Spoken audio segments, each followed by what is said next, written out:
Brian Harman knew Saturday evening that sleep might be hard to come by, as much as he knew he needed it.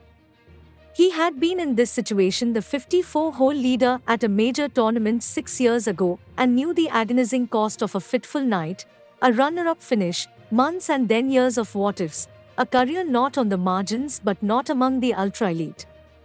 He slept well enough this time.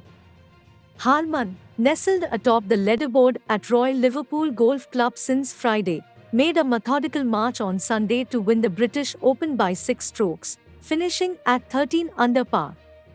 With a final round defined more by get-it-in grit than start-and splash, Harman held off a band of challengers whose tournament scores wound up swarmed around each other's instead of close to his.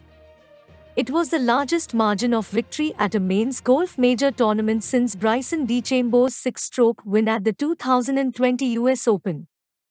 "I have always had a self-belief that I could do something like this," Harman said. "It's just when it takes so much time, it's hard not to let your mind falter, like maybe I'm not winning again. I'm 36 years old," he added. "Game is getting younger. All these young guys coming out hit it a mile, and they're all ready to win. Like, when is it going to be my turn again? It's been hard to deal with,